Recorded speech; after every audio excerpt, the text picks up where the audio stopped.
Tonight on The Roast, the coalition sort of promises a surplus and also announces a vouchers program for married couples. But first, let's check in on the campaign trail with Mark Humphries. The third and final leaders' debate took place last night, and in the words of Octomum, I can't handle another one. 100 undecided voters gathered to interrogate Prime Minister Kevin Rudd and opposition leader Tony Abbott, but unfortunately Rudd was less interested in answering their questions and more interested in judging them. Your question is fundamental to the entire debate, and I believe the whole election. It's really important. Your question's a really important one. It's a really important question. But who had the most important question? Why, it was Kevin Rudd. The core question's this, and let me try to answer it in just one simple way.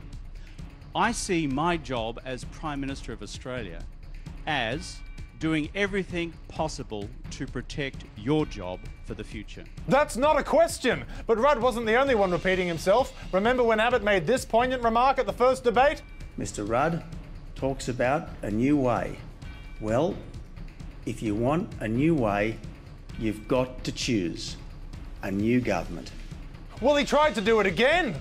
I agree with Mr. Rudd that we do need a better way. Nope, you f***ed it. It's a new way, not a better way. But to have a better way, we've got to choose, you've got to choose a new government. It was like watching The Hangover Part 2. Tried to capture the magic of the original, but just felt repetitive and time-consuming. And the highlight of the debate, though, was Rudd trying to win Abbott over to his side. 3 positive reasons why I hope you'll be voting Labor.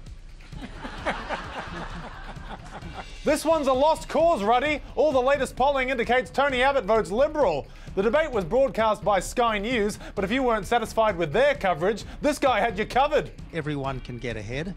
We'll scrap the carbon tax. He had an important question for the leaders. Will you say cheese? Moving on now, and Clive Palmer, the man who I can assure you is not a fictional character, says he will sue Liberal National Party candidate Mal Brough for defamation. Palmer says he wants to start the case as soon as we can, certainly before the election, which makes for a hectic schedule next week. Monday, run for Prime Minister. Tuesday, build Titanic 2. Wednesday, twerk. Thursday, build dinosaurs. Friday, sue Mal Brough. Saturday, win the Prime Ministership. Sunday, wake up and realise it was all just a dream. And opposition leader Tony Abbott has pledged $16 million for upgrades to the Cadbury chocolate factory in Tasmania. A waste of money if they don't bring back the snowflake. And as if $16 million wasn't enough, during his visit, Abbott even helped make some chocolate.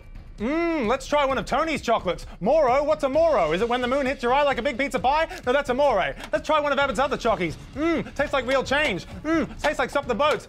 Someone's already licked this one. The visit has also given the media the opportunity to create more shit puns. In a segment we're calling No More Puns, You're Meant to Be Journalists. The Tasmania Examiner racked their brains to come up with sweet deal for Cadbury. The Herald Sun reinvented journalism with Abbott offers Tassie sweetener. And Sydney Morning Herald went for the Walkley with puns milked as Tony Abbott visits chocolate factory. Hey Sydney Morning Herald, puns milked is a pun. For the Roast, I'm Mark Humphries. Was that my bin? Next up tonight, Joe Hockey has declared that the coalition will deliver a budget surplus when it is reasonable and responsible to do so. I have to say that's a pretty good plan. Hold off on announcing a surplus until you are sure, because no matter how carefully you budget, something always pops up. Maybe it's a war, an economic downturn, or you accidentally just bump into someone's Mercedes at the shopping centre. There's always something. Now, Chris Bowen responded to Joe Hockey by saying that Hockey had a lot of huff, a lot of puff, a lot of bluster, a lot of blowing, but no date. So from this statement, it seems clear Mr. Bowen has been reading The Three Little Pigs and that he thinks Joe Hockey is the big bad wolf. A big bad wolf, mind you, who cannot get a date. And on the topic of dates, Tony Abbott is certain of one thing. We will deliver a surplus quicker and more reliably than the Labor Party. Sure. Oh, thank God I'm home. Clark. I was just in a parallel dimension where the Labor Party has already won the election. All right, did they end up delivering a surplus slower than the coalition could? Oh, surplus, don't you start. You know what I found in every dimension? Governments promising they won't spend more money than they plan to. You know what I didn't find? A dimension where everything went to plan. All right, so you're saying that you can't plan not to go over budget when things that you didn't budget for come up? Well, not unless there's no more wars or natural disasters or GFCs, you know, stuff you can plan. Right, well, could you try to find a parallel universe where surpluses happen no matter what? Weren't you listening? No. Fine. Oh, this is it? Bye, Clark. Oh, thank God you're here, Clark. I need your help. I'm in a dimension where the government has promised to deliver a surplus by a deadline, no matter what. Okay. Damn, the deadline is today, and we still need to cut $200 billion. Why? Oh, something unexpected happened. Okay, what can I do? Oh, blow up some schools with me?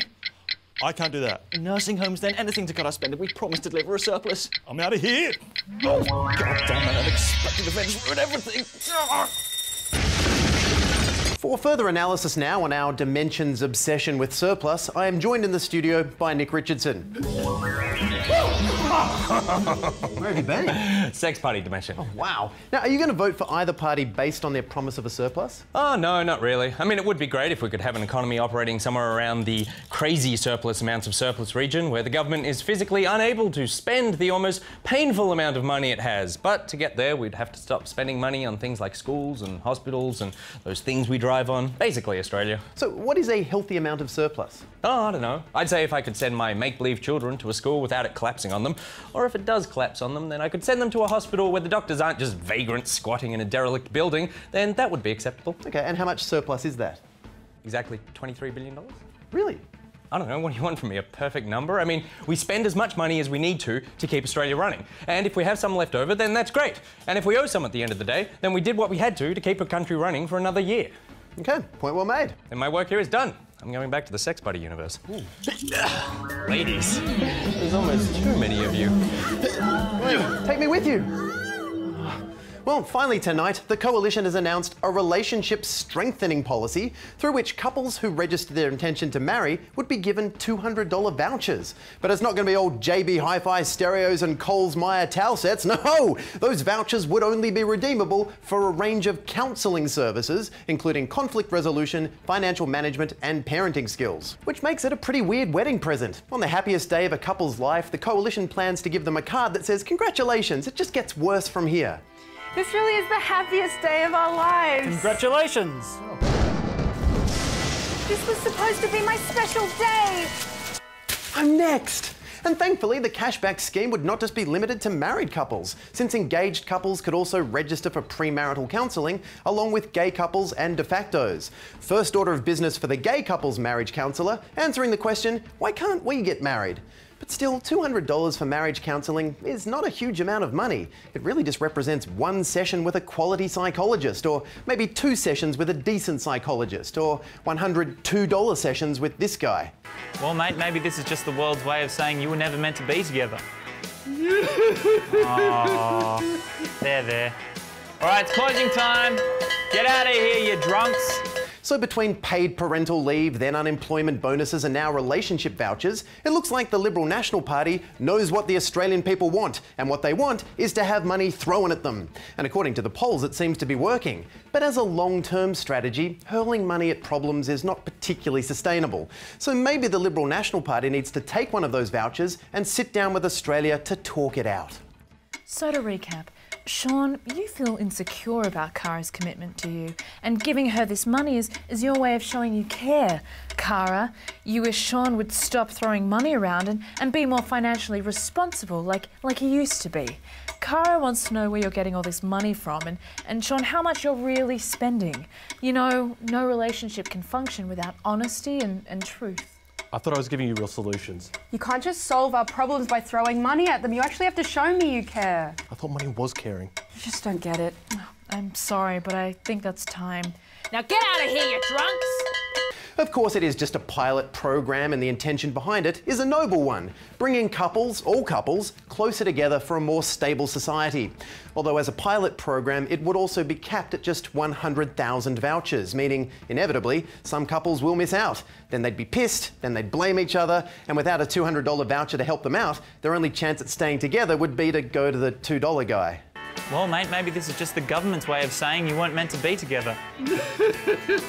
And that's the Has the election ended in this dimension yet? No, 9 days to go. No, take me with you. Clark. Oh, Good night.